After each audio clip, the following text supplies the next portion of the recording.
মঙ্গলে উষা বুধে পা, যথা ইচ্ছা তথা যা। যদি বর্ষে মাঘের শেষ, ধন্য রাজার পূর্ণদেশ। নারী হয়েও জ্যোতিষী, রাগ করলেন পতিশ্রী। নবরত্ন সভার ধন, বরাহ আর মিহির কণ।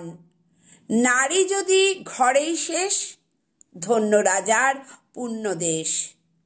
ঘরের আব্রু বাঁচাতে, খনায় ভরো খাঁচাতে।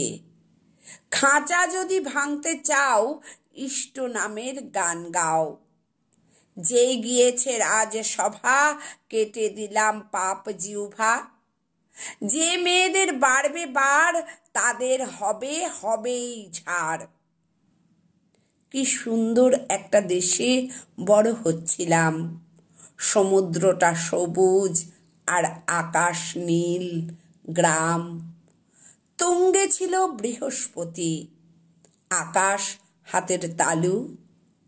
রাহু এবং কেতুর ভয়ে চাঁদ সেখানে ঢালু।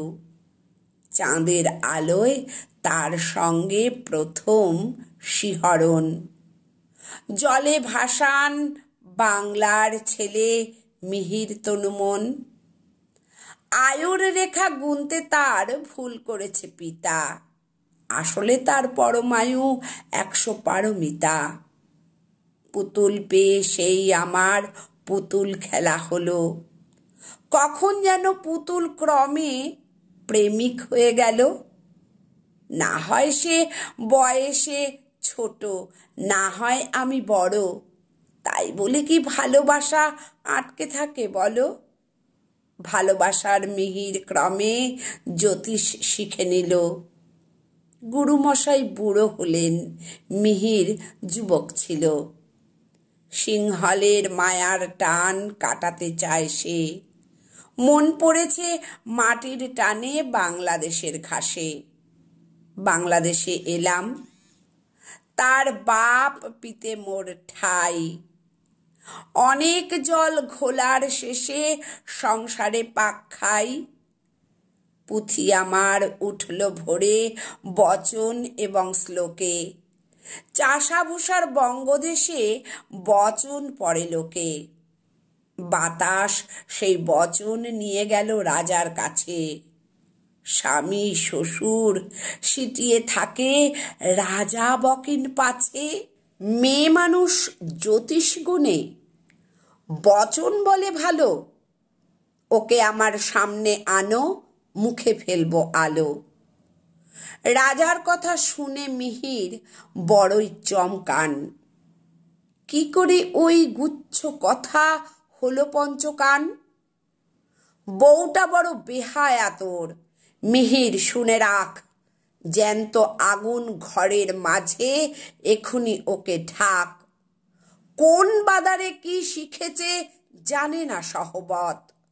বাংলা বধূর মুখ কি দেখে সভার পঞ্চঘট? বরাহ বড় ক্রুদ্ধ হন, রাজ জ্যোতিষী তিনি। তারই ঘরের আব্রু নিয়ে এমন ছিনিমিনি। বলেন তিনি, শোনো বৌমা, তুমি রাজাকে বলে দাও, জ্যোতিষ কিছু জানো না, শুধু প্রবাদ আওড়াও। আর না যেন দেখি তোমায় জ্যোতিষ চর্চাতে। এখন থেকে তোমার কাজ বেগুন আলু ভাতে। ওগো বঙ্গদেশ, আমি তোমার বাহুতে মাথা রেখে আশ্রয় খুঁজেছি এতদিন। কেন যে আমাকে শুধু ঘুমটায় ঢেকে রাখতে চাও, বুঝতে পারি না আজও। সিংহল সূর্যের নিচে হেঁটে বেড়াতাম আমি, শিরদাঁড়া সোজা রেখে। সে দেশের ঘাস মাটি সমুদ্র মানুষ কেউ মেয়ে বলে হেলা করতো না। এই সভ্য বঙ্গদেশে নারীর মুখশ্রী বড় পরাধীন, ঠুনকো ভঙ্গুর, বড় অসহায়। আমার মুখের বুলি, আমার কলম কালি ছিঁড়ে নিতে চায় বঙ্গদেশ। জ্যোতিষী নয়, মেয়েরা বচন বলবে না। কে বলেছে এমন নিয়ম? আমার ভিতর যদি আগুন জাগ্রত থাকে কতদিন ছাই চাপা দেবে? আমি যে লিখতে চাই, আমি যে বলতে চাই, আমার মুখের ভাষা আছে, সে কথা শোনার মতো মন নেই তোমাদের। বঙ্গদেশ, বরাহ, মিহির।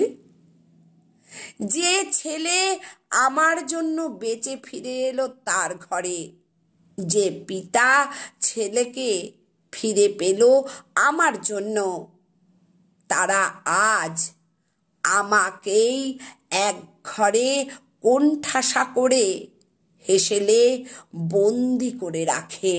রাজা যদি গুণীজনের সমাদর করেন, সে সম্মান আমারও মাথায় পড়ে যদি, তোমাদেরই পাশে দাঁড়িয়ে যদি সে সম্মান নিতে পারি, ক্ষতি কি মিহির তাতে? ক্ষতি ছিল বড় ভয়ানক, ক্ষতি হলো বড় ভয়ানক।